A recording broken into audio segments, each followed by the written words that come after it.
Buenas tardes. Bueno, este es el temario que vamos a ver en el día de hoy. ¿Sí? Básicamente va a estar centrado en lo que son los ciclos de los mercados.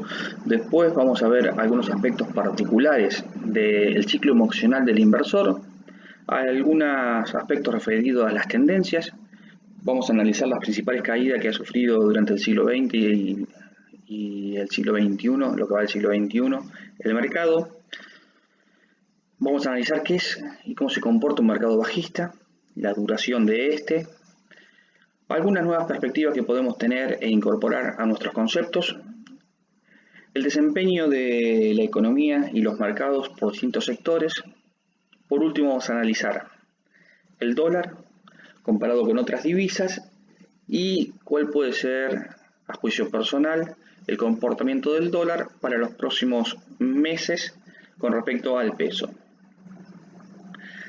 Finalizado esto y para el grupo de asesoramiento privado vamos a analizar algunos activos en particular que sean de su interés y algunas propuestas que tengo personales de activos que me parecen muy interesantes para empezar a seguir y ver detenidamente, que son activos que nos pueden llegar a entregar rendimientos asombrosos los próximos meses, y cuando digo asombroso digo rendimientos por arriba del 25% fácilmente.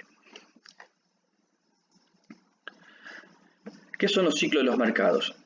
El comportamiento bursátil, por su esencia, es totalmente impredecible. Quien dice que puede saber exactamente cómo se va a comportar el mercado, ni más ni menos le está mintiendo.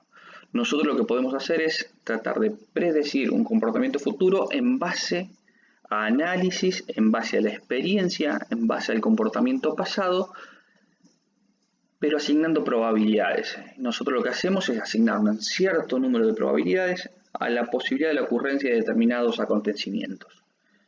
Nunca podemos tener la certeza, podemos estar 100% seguros de qué es lo que va a ser. Y muchísimo menos a corto plazo. A largo plazo es un poquito más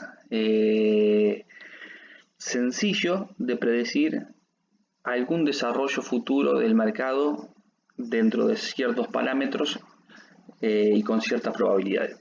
Pero mientras más corto es el plazo, más difícil es esa predicción. Si fuera fácil, como dice acá en la filmina, seríamos todos millonarios. Acá le pongo una analogía, sí, que se me ocurrió, que me pareció, la escuché una vez a un profesor en la facultad y me pareció muy interesante y bueno, y la tengo desde ese momento y la traigo o la presento cada vez que doy porque me parece muy ejemplificadora. Los terremotos se suceden en toda parte del mundo, pero nosotros podemos saber cuáles son las zonas más probables en las cuales ocurra un terremoto. Si estamos en Buenos Aires, estamos en Uruguay, estamos en el sur de Brasil, las probabilidades de un terremoto son prácticamente totalmente escasas. Ahora, si estamos en la zona de Mendoza, en Chile, que hay una fractura sísmica, en esos lugares la probabilidad de ocurrencia de un terremoto es muchísimo más alta. Bueno, lo mismo pasa con el mercado. Hay determinadas cosas que son muy poco probables que ocurran y otras que son, en determinadas circunstancias, mucho más probable de su ocurrencia. Así todos nosotros sabemos cuándo en Mendoza o en Chile se va a producir un terremoto. ¿Sí? No lo sabemos. De la misma manera no sabemos nunca cuándo se va a producir una bajada.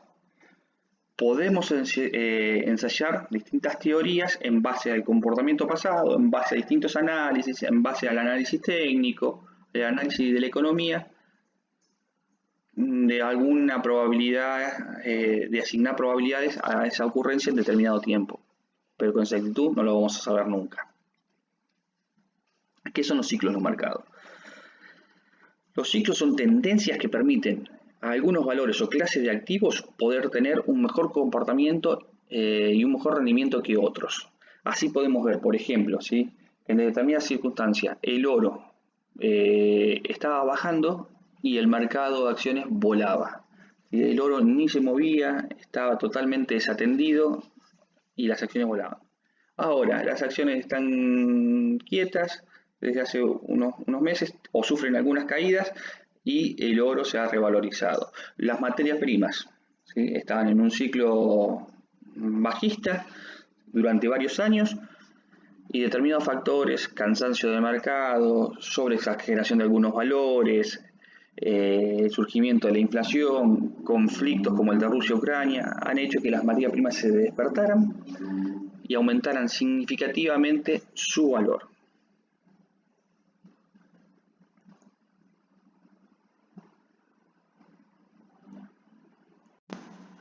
Buenas tardes.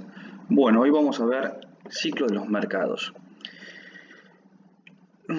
Un comportamiento bursátil normal hace que este sea totalmente impredecible. El comportamiento bursátil no puede ser predecible, nunca podemos saber qué es lo que va a pasar en el minuto siguiente, en la hora siguiente o en el día siguiente. Si lo que podemos es tratar de asignar probabilidades en base a una serie de análisis de lo que puede llegar a ocurrir en tal o cual circunstancia. Al igual que ocurre con los terremotos, por ejemplo, se puede vaticinar que en un futuro se producirá una sacudida. Esa sacudida, hagamos la analogía con una caída del mercado importante, pero no podremos saber ni cuándo se va a producir ni de qué tamaño va a ser. Si así fuera, sería fácil esto del mercado y todos seríamos millonarios. ¿Qué son los ciclos de los mercados?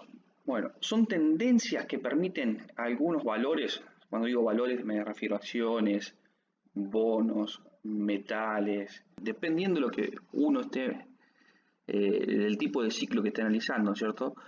Entonces son tendencias que permiten que algunos valores o clases de activos puedan tener un mejor rendimiento que otros. Entonces, en determinadas circunstancias podemos ver que el oro sube y las acciones caen. Podemos ver que las materias primas están por el piso y la bolsa está exultante. Bueno, esto es porque responde a distintos ciclos. Ya lo vamos a analizar y vamos a ver cuáles son los ciclos y de qué manera nosotros podemos sacar algún tipo de provecho. Los ciclos de mercado son a menudo difíciles de identificar hasta que han pasado. Rara vez podemos precisar, mientras estamos en el desarrollo de un ciclo, el comienzo y el fin de este ciclo. ¿Sí? Sabemos que estamos dentro de un ciclo porque los ciclos son continuos y comienza uno y termina otro, pero determinar cuándo empezó y cuándo terminó mientras está desarrollando es extremadamente difícil. Creo que debe haber muy pocas personas en el mundo que son capaces de hacer eso, si es que lo son. Los traders siguen estrategias de trading que intentan beneficiarse de las oscilaciones de los ciclos de mercado, tratando de identificar los puntos de giros o cambios de ciclos. Y acá es donde nosotros, pudiendo identificar esos puntos, podemos aprovechar las tendencias y hacer diferencias interesantes en los precios de los activos que compremos o vendamos. ¿Cómo se consigue ese beneficio? Bueno, en base a la observación de una serie de patrones en el precio. Esto hay que estar mirando los precios de los activos, hay que estar viendo el comportamiento que están siguiendo, los patrones que respetan y compararlo también con el pasado. En el pasado podemos, aunque no es garantía de nada, pero en el pasado podemos detectar similitudes de comportamiento del activo a lo que está haciendo en el presente. Y en base a eso hacer una predicción, no certeza, una predicción de cómo pudiera evolucionar bajo determinadas circunstancias este activo. Entonces, lo importante acá sería, ¿sí? Y lo que ustedes me preguntarían es cómo podemos identificar esos patrones. Bueno, estos patrones los podemos identificar a través de el estudio de las condiciones económicas y también a través de la utilización de distintos indicadores económicos y indicadores técnicos. Ya lo vamos a ver un poquito más adelante cuáles son estos indicadores. Bueno, ¿quién inventó los ciclos? Los ciclos no lo inventó nadie, los ciclos existen. Lo que sí se le puede atribuir es al señor Dow, ¿sí? La identificación de estos ciclos, ¿sí? Él empezó a estudiar el comportamiento de los mercados.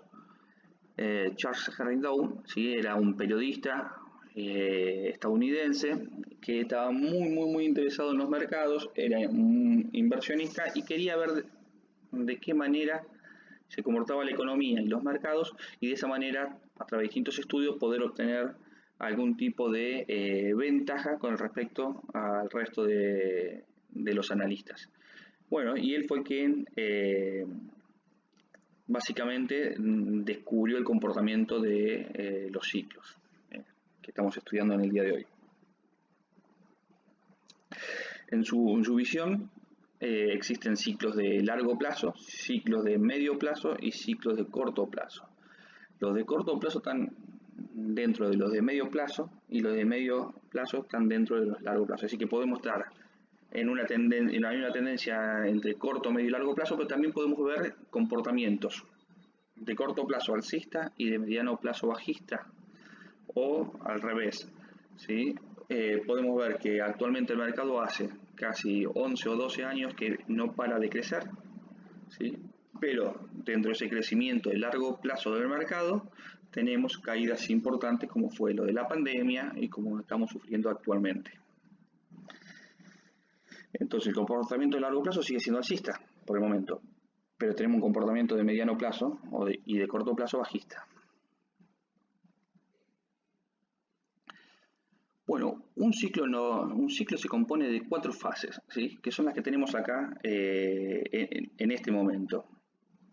Tenemos una fase de acumulación, que le sigue luego una fase alcista, después una fase de distribución y por último una fase bajista. Y luego nuevamente el ciclo comenzaría. No importa el tipo de mercado a que nos estemos refiriendo, los ciclos siempre son iguales, las características de todos los ciclos siempre son similares.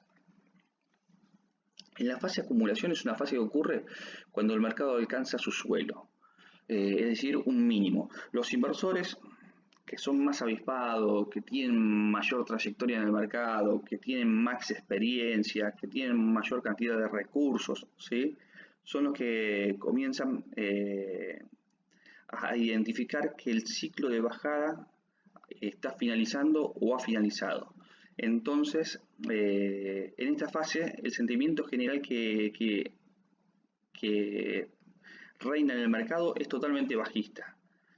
Los que habían entrado de largo durante la fase bajista y que aún mantienen sus posiciones, acaban durante esta fase liquidando sus posiciones, asumiendo pérdidas, en muchas ocasiones muy importantes. En este entorno, las tendencias del mercado comienzan a cambiar y se empieza... Disculpen. Bueno, ahora vamos a ver lo que se denomina la fase de los ciclos de los mercados. El ciclo de mercado se caracteriza por un desarrollo que está compuesto por 4 fases. La primera de estas fases, o la que daría inicio al ciclo, es la fase de acumulación. Le sigue la fase alcista, luego la fase de distribución y por último la fase bajista. Cumplida esta fase, ¿sí?, iniciaría un nuevo ciclo. No importa el mercado al que nos refiramos, los ciclos de mercados tienen las características todos similares y se comportan de manera también similar. Lo que sí varía es la duración e intensidad de cada una de esas fases.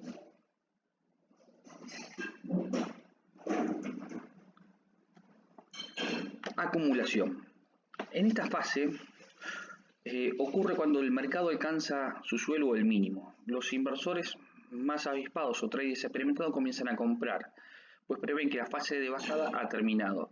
Acá se empieza a ver que los precios llegaron a un soporte, que es difícil, de acuerdo a la historia de los activos o del mercado en referencia, que continúen bajando.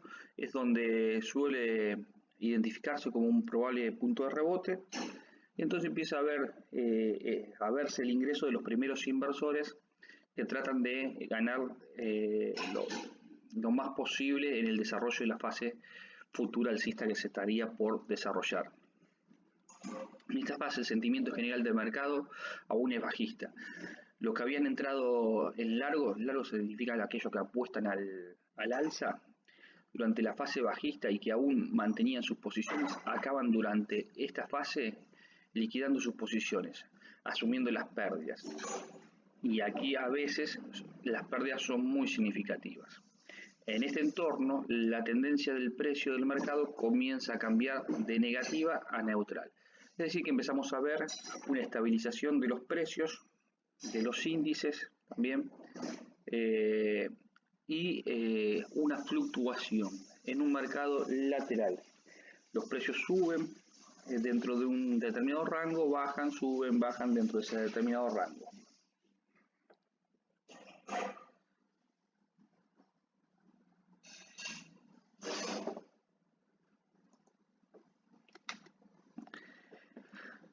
A esta fase de acumulación le sigue la fase alcista.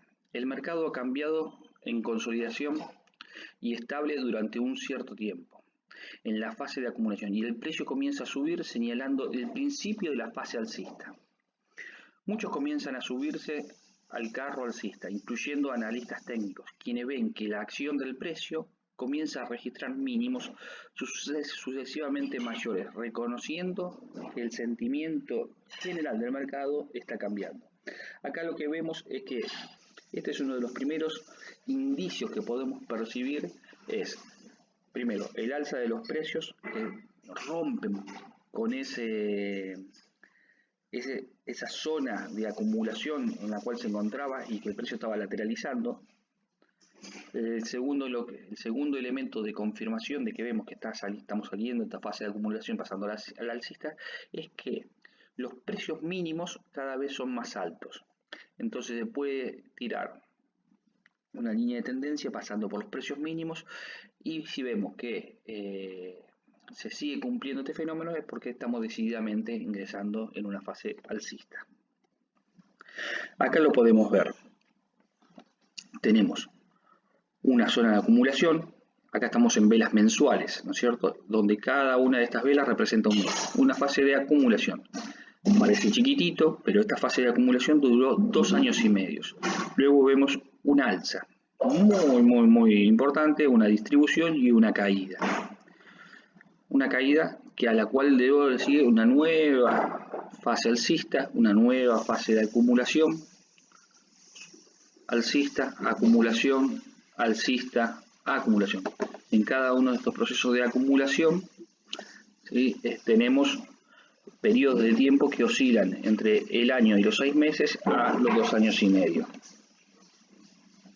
Y acá donde nos encontramos actualmente, en esta zona.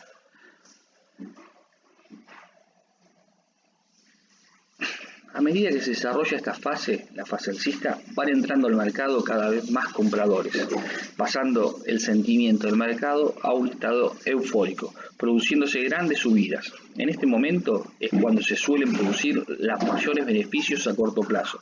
El ciclo de mercado llega a un clímax.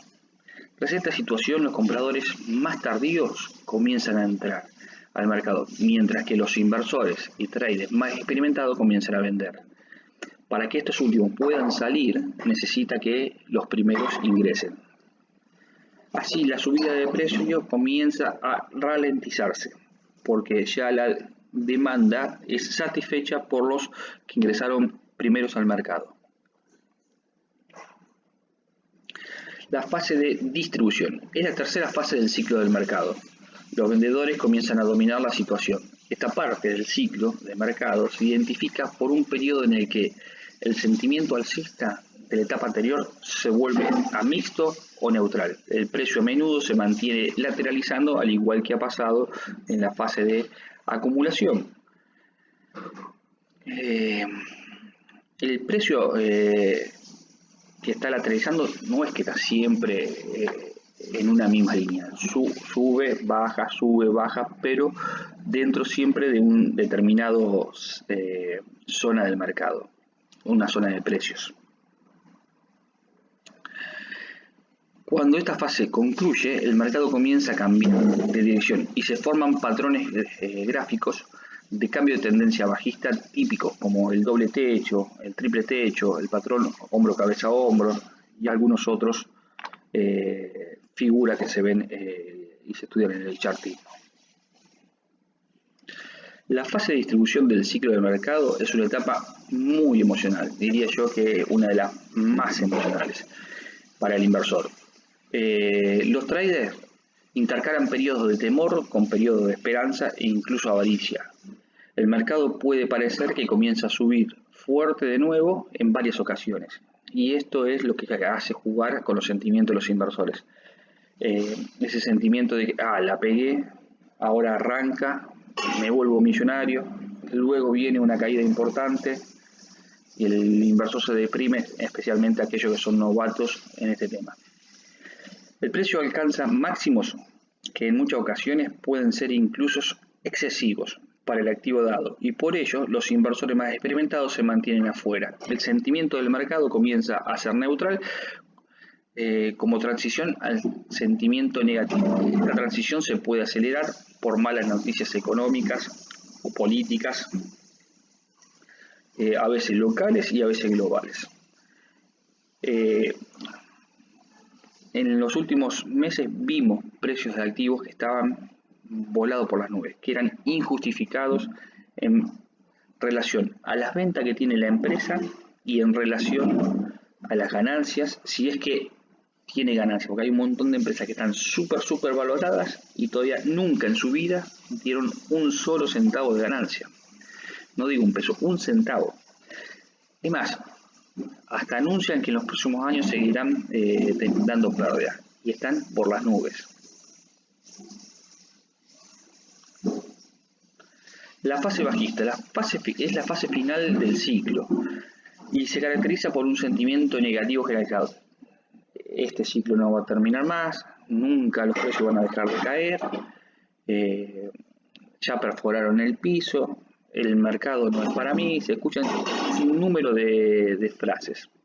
Al comienzo de esta fase aún quedan muchos compradores que se aferran a sus posiciones esperando que el mercado vuelva a subir. Acá podemos ver graficado un poquito, ya entrando a lo que es la psicología del inversor, ¿sí? El estado de ánimo que tienen preponderantemente la mayoría de los inversores en cada una de las fases del mercado. Y podemos apreciar, ¿sí?, que estamos luego del inicio de la fase alcista, ¿sí?, se percibe un gran optimismo, luego se pasa una excitación, una emoción descontrolada, llegando a un estado de euforia. En esta parte del ciclo, ¿sí?, que es lo que se denomina ya el final del ciclo alcista y el comienzo de la distribución, es el periodo de máximo riesgo financiero. Y los inversores que ingresan acá tienen altas probabilidades de perder. A esto le sigue después una sensación de ansiedad, luego de negación, terror, desesperación, pánico. Acá, en esta zona del mercado, ¿sí?, en toda esta zona del mercado, que es durante la fase de acumulación, es donde se pueden conseguir los mejores precios, porque algunos inversores están en pánico, están desesperados, están abatidos y venden sus activos a cualquier precio.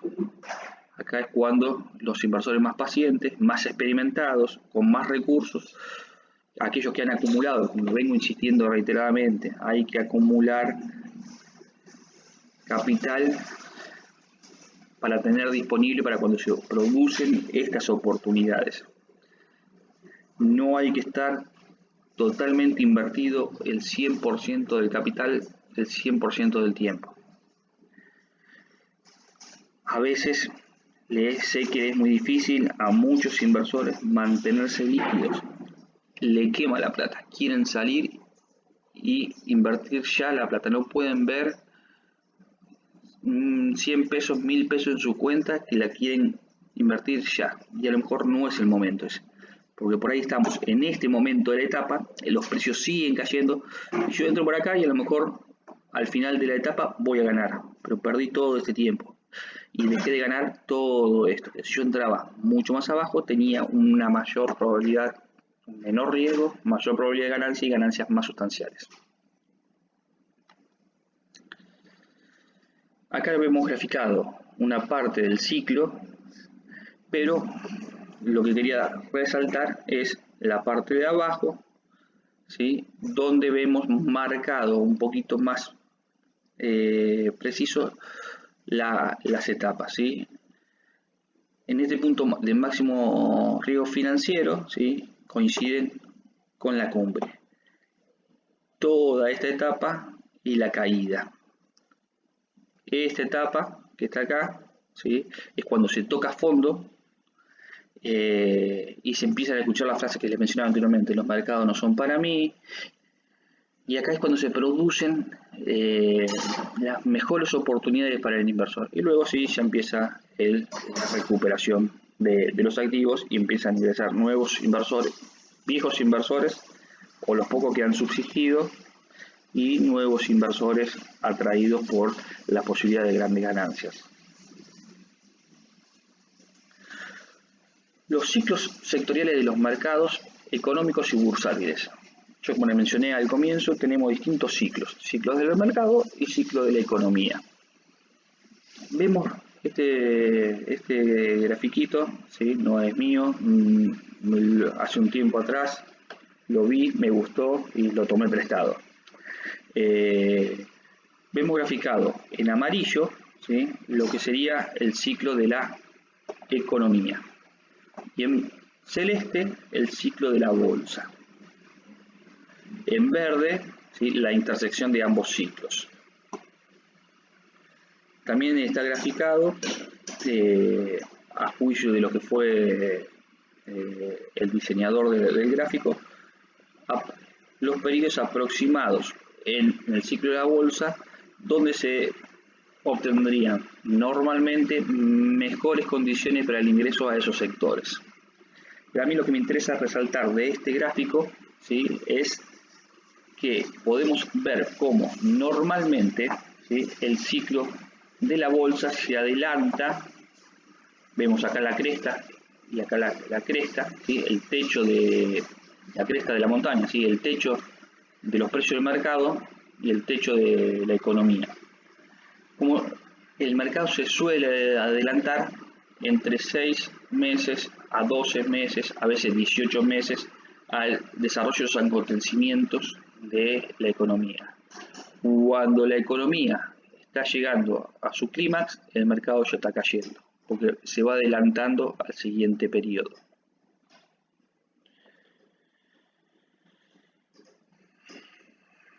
Ciclo sectorial. Hay patrones que son repetitivos, de alza y baja en sectores empresariales, y que han permitido a los economistas, analistas e inversionistas durante décadas identificar los momentos en los que se puede clasificar el ciclo del mercado accionario.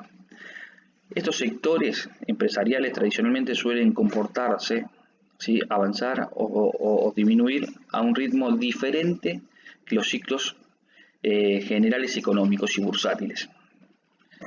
Estos desfases proporcionan algunas pistas, ¿sí? Que contribuyen a la estrategia de inversión de la bolsa.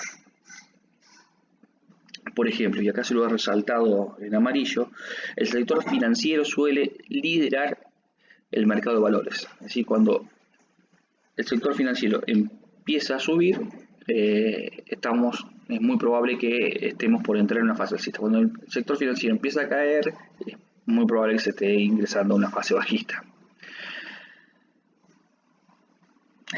De igual forma, es uno de los primeros en crecer en la última fase del periodo de bajas. O sea que cuando ya está llegando a su fin el ciclo bajista, el sector financiero, podemos ver varios bancos, a veces tarjeta de créditos, algunas plataformas como PayPal, por ejemplo, ¿sí? Mercado Pago, que empiezan a crecer. El sector de transporte también es otro sector interesante y es uno de los primeros a reaccionar en el ciclo alcista del mercado. Las emociones. El miedo y la avaricia son dos emociones que pueden causar estragos incluso en el inversor más preparado. Si pudiéramos sacar de nosotros las emociones e invertir sin ningún tipo de emoción, nuestros resultados serían muchísimo mejores que lo que haríamos o lo que hacemos a través de las inversiones con nuestras emociones. El uso de estas emociones cuando se toman decisiones no es la mejor estrategia, aunque muchos de nosotros lo hacemos sin darnos cuenta. Cuando nuestra cartera tiene una caída significativa, el miedo nos impulsa a mover el dinero. No queremos dejarlo en los activos que están cayendo y los pasamos a otros. Cuando vemos una inversión con fuerte ganancia, ahí nos surge la avaricia. Nosotros también no queremos subir a ese carro y movemos nuestro capital hacia esa inversión. El problema es que las mayores ganancias en esa inversión ya normalmente han pasado. Ahí entramos con suerte, en la última etapa del ciclo del periodo alcista. Podremos llegar a tener ganancias, pero lo normal, primero estamos asumiendo un riesgo muy alto y lo normal es que al entrar en la última etapa del ciclo alcista estemos con altas probabilidades de perder plata.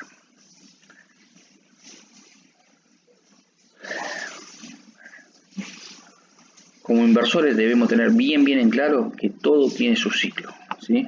Y tenemos que ver en qué etapa de ese ciclo estamos. Bueno, acá yo lo tengo graficado, ¿sí? La parte emocional que le acontece al inversor en distintos movimientos del ciclo. Un poco lo vimos antes, pero aunque lo estudiemos, aunque lo sepamos, aunque querramos evitarlo, sacar de nuestra esencia las emociones es tremendamente difícil. Sí debemos tratar de actuar con disciplina, tratar de acumular el máximo posible de experiencia para disminuir la toma de decisiones impulsados por las emociones. La última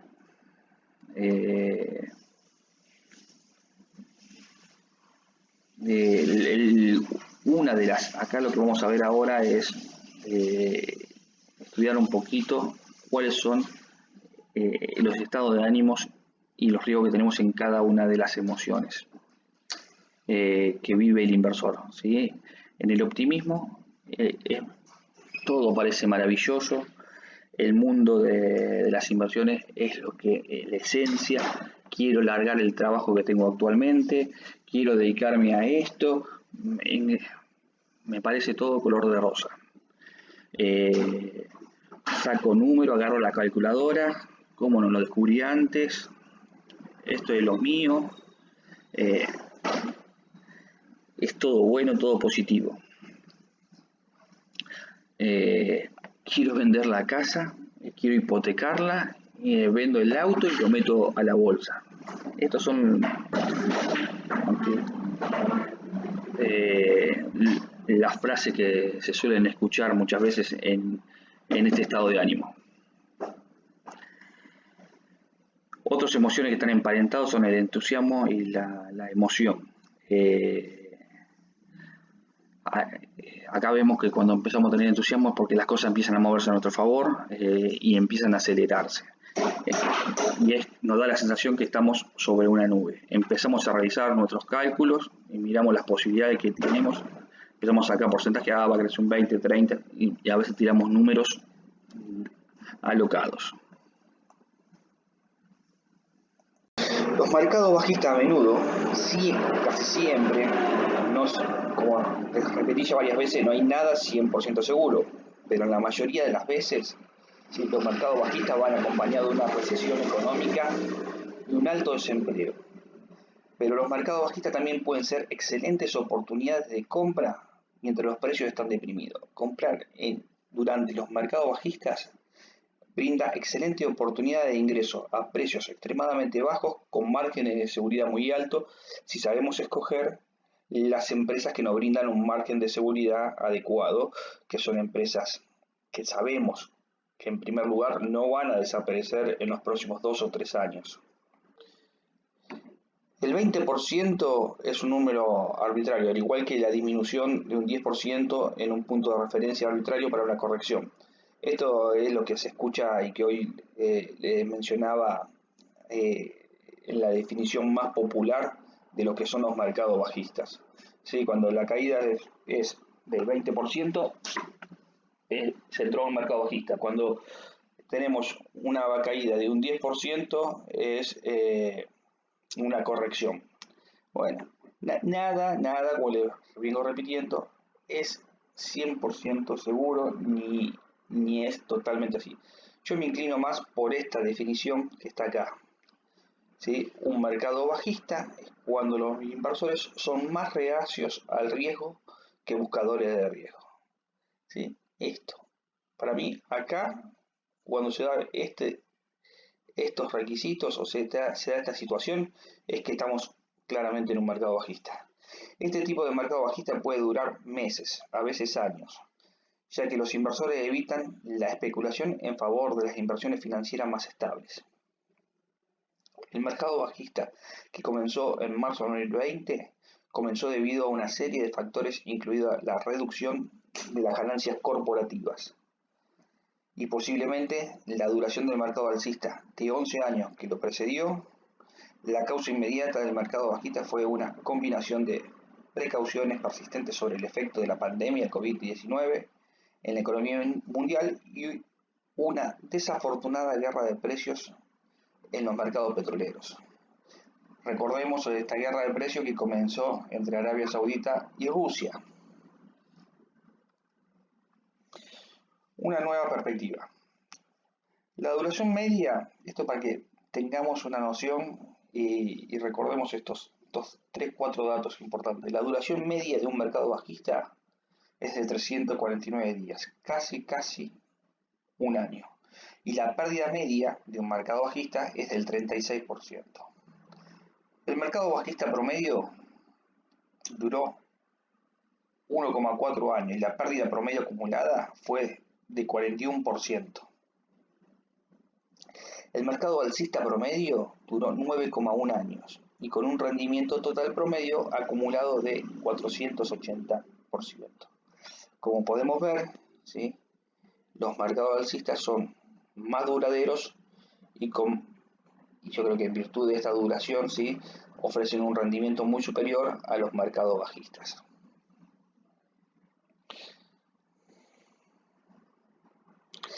Mirando el historial de las expansiones y recesiones de los mercados ayuda a obtener una perspectiva un poco más clara de los beneficios de invertir a largo plazo. Si sabemos que los mercados alcistas van a durar mucho más y no van a rendir mucho más que los mercados bajistas, entrar cuando los precios se han deprimido y ahí está clara la señal de que estamos ante la presencia de un mercado bajista y que vemos condiciones de que se esté por recuperar, como vimos anteriormente en todas las oportunidades que hubo mercado bajista, la posibilidad de capturar un rebote importante y de que los precios se recuperen si hemos invertido en activos sólidos es muy alta. Otro aspecto que quiero que ahora veamos es, está bien, tenemos las condiciones para empezar a invertir en algunos activos, ¿sí?, pero no debemos invertir en cualquier activo. Una de las formas que tenemos de empezar a ver qué activos estudiar, ¿no es cierto?, es tratar de desentrañar cuáles son los sectores que se verán más perjudicados y más beneficiados en el actual contexto. Acá podemos ver, ¿sí?, el desempeño relativo del año hasta la fecha. O sea, está bien, estamos recién en mayo, o sea que recién van 5 meses, pero en lo que va del año, ¿sí?, el segmento que claramente fue más beneficiado fue el segmento de la energía. Los segmentos más perjudicados fueron el segmento tecnológico, servicios de comunicación y consumidor cíclico. Bienes raíces, salud, acciones industriales y financieros ¿sí? Tampoco fueron muy favorecidos, pero como vemos, ¿sí? Estos promedian entre un 9 y un 13% y estos han caído más de un 20%. Rendimiento en un año, no desde que comenzó el año, sino en el último año hasta la fecha. Seguimos teniendo la energía, que es el segmento que más gana, utilidades y consumo defensivo. Vemos que los bienes raíces apenas se han visto favorecidos con un 0,19%. Y en el otro extremo tenemos nuevamente al consumidor ciclo y servicios de comunicación y acciones industriales. Vayamos recordando estos tres sectores. Bueno, en el semestre, ¿sí? Tenemos más o menos lo mismo: servicios de comunicación, consumidor cíclico, tecnología, financiero.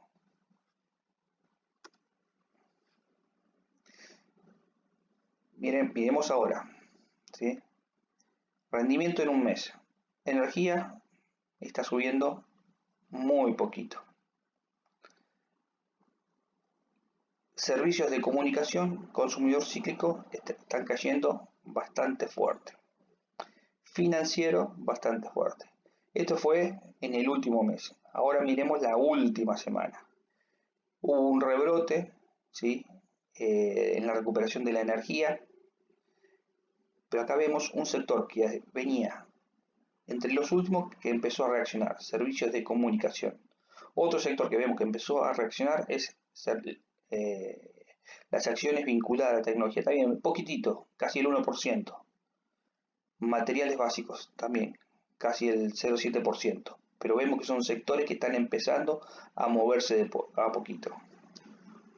El que está siempre presente, sobre todo por el conflicto entre Rusia y Ucrania, y más que por el conflicto de Rusia y Ucrania, es por las sanciones que se le está imponiendo a Rusia, especialmente desde Estados Unidos y la Unión Europea.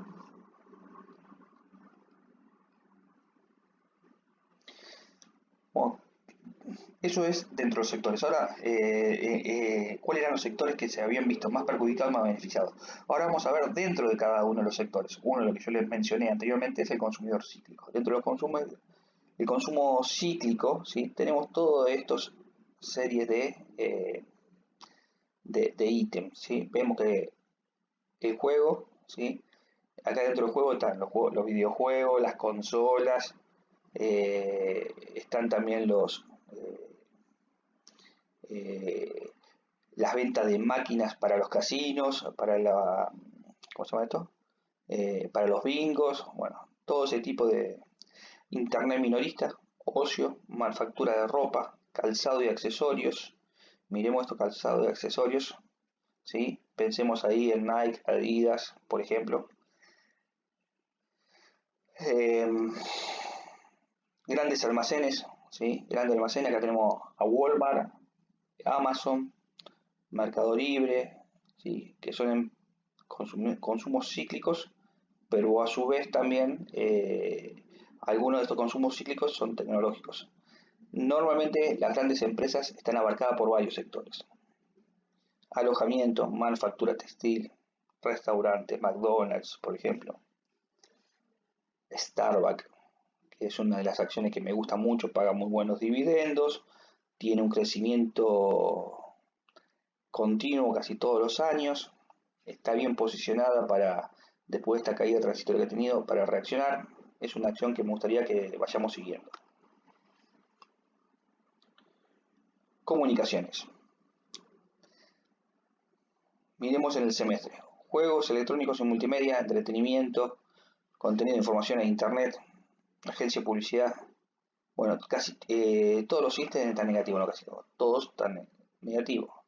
Servicios de telecomunicaciones en el último semestre. En los últimos 3 meses mantiene relativamente la misma distribución.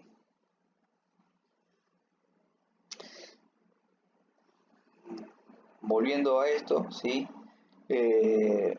Yo creo que AT&T, por ejemplo, es una empresa que se ha transformado, ha realizado ya la división está a precios muy justos, no diría que regalada, pero sí a precios justos, paga dividendos, que los últimos dividendos representaron un 10% de eh, el valor de la empresa.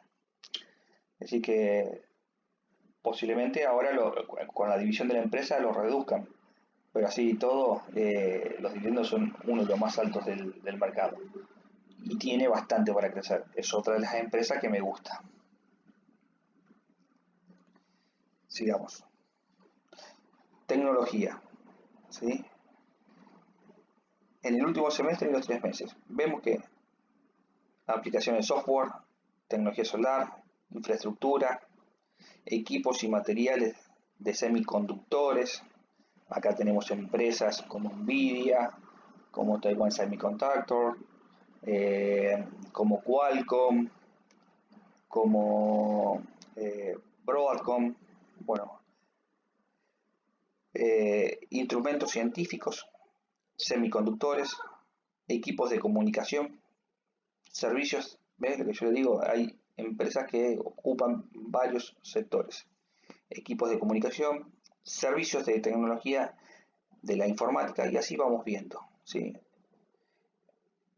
Eh, Acá empezamos a ver que por lo menos ya hay dos sectores que están un poquito en verde, que no han caído. Cuando vemos en los últimos 3 meses, vemos claramente cómo se ha destacado eh, las empresas tecnológicas eh, aglomeradas en la tecnología solar. Eh, ¿Se puede entrar todavía? Sí, se puede entrar. No es un sector que a mí en este momento me guste considerablemente. ¿Por qué se ha desarrollado de esta manera? Bueno, esto ha tenido un impulso muy grande por el tema de la necesidad de la independencia del gas ruso. Entonces muchos países europeos están viendo la posibilidad de incrementar la producción de energía solar. Lo que pasa que van a hacer grandes inversiones, van a comprar equipo, y cuando esto esté instalado y empiece a funcionar, seguramente el conflicto ruso-ucraniano habrá terminado y los precios del gas desciendan significativamente, y esto no será tan redituable. Pero esto va más allá de el rédito económico, sino que lo que se busca es una seguridad estratégica energética de parte de Europa, y fundamentalmente impulsada por Estados Unidos.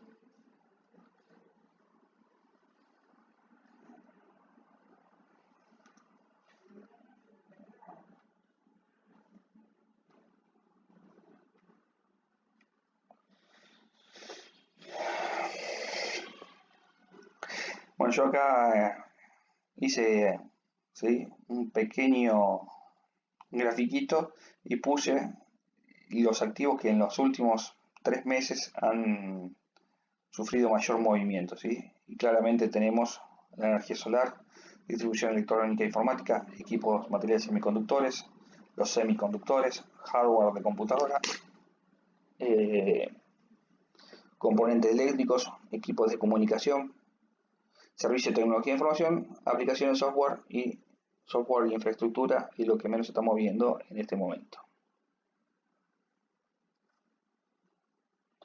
Sector financiero. Este es otro sector que me gusta para empezar a posicionarme. Como vemos, ¿sí?, en los últimos 3 meses y en el último mes, la mayoría está en rojo furioso. Pero veo acá grandes posibilidades, especialmente en las tarjetas de crédito.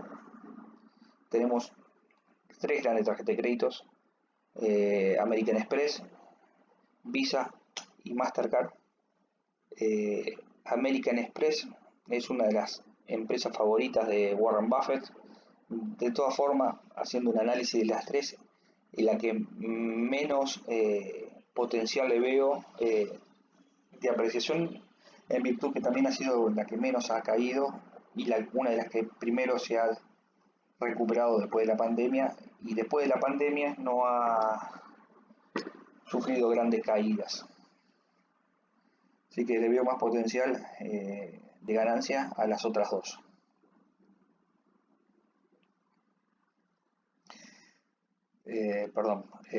También acá el sector bancario, y dentro del sector bancario es lo que ya le vengo sosteniendo hace un tiempo atrás. Hay algunos activos que son muy interesantes, por ejemplo, ¿sí? El ETF del sector financiero, por ejemplo, el JP Morgan, por ejemplo, Wells Fargo, por ejemplo, el Citi, ¿sí? Son activos que han tenido caídas importantes y son entidades financieras muy sólidas que tienen balances positivos, que ganan plata y que muy posiblemente con el alza de tasa empiecen a verse beneficiado en el segundo semestre del corriente año. Bueno, el sector industrial, también tenemos algunos sectores que se han visto favorecidos y otros sectores que están.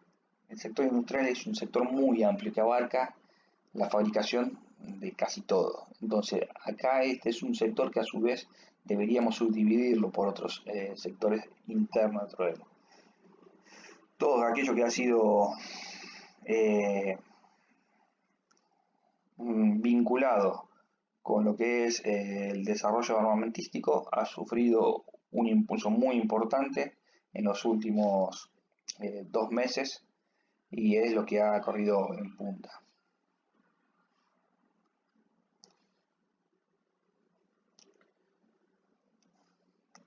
Bueno, acá vemos en la última semana, ¿sí?, cómo el sector industrial, ¿sí?, prácticamente está todo en rojo, contrastando con lo que venía sucediendo 3, 6 meses atrás, hasta un mes atrás, y en los últimos 15 días empezó la reversión y hay un impulso donde muchos inversores están volcando a acciones industriales. Acá tenemos un montón de compañías, más allá de la ultra conocida Caterpillar, que es muy buscada y muy seguida por muchos inversores. Boeing estaría acá, John Deere estaría acá. Bueno, hay una infinidad de empresas. Apple estaría acá, por ejemplo, que se dedican o que están englobadas en el sector industrial. Uno que tiene las mineras también están metidas acá. Ahora vamos a pasar al tema divisas.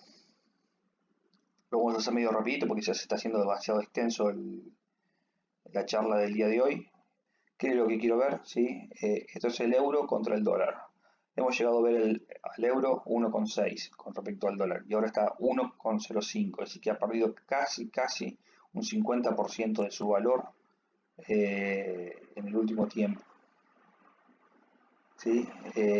La libra con respecto al dólar también ha caído.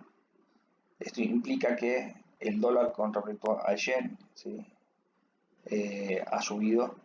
Esto implica que el dólar se está fortaleciendo contra la mayoría de las monedas, a excepción, aunque parezca extrañísimo, a excepción del peso, el peso argentino. Hace casi 2 años atrás, el dólar había llegado a cotizar a 205 pesos. Hoy, 2 años después, el dólar está cotizando a 205 pesos. Está bien, de entre medio ha sufrido una serie de fluctuaciones que lo ha llevado a 230 y ha caído a 177, pero ha habido cierta estabilidad a un costo altísimo, a vaciar las reservas del Banco Central, pero el peso se ha mantenido en ese rango. ¿Esto qué implica? Que a mi juicio está un tanto retrasado el peso con respecto al dólar, o el dólar con respecto al peso, mejor dicho, lo que podríamos ver en un futuro inmediato, un despegue del dólar y que realice un par de saltos que lo lleven a cotizar cerca de los 250 pesos seguramente para antes de fin de año o más todavía. Yo lo veo por arriba, bastante por arriba de ese valor.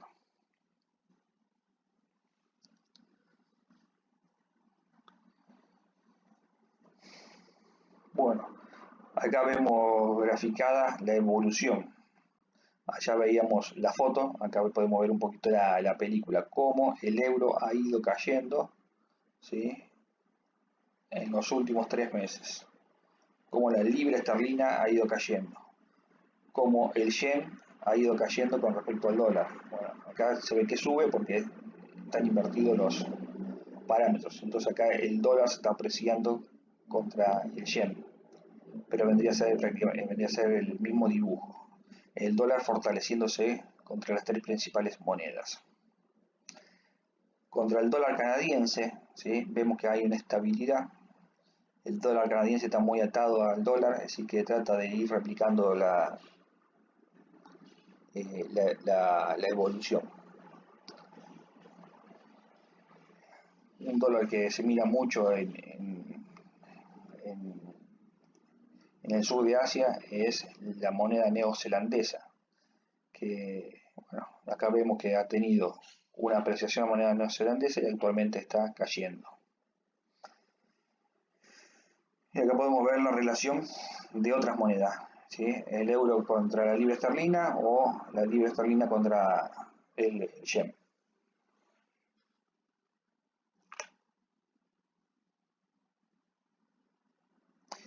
Esto es la moneda de Australia y esta es la de China.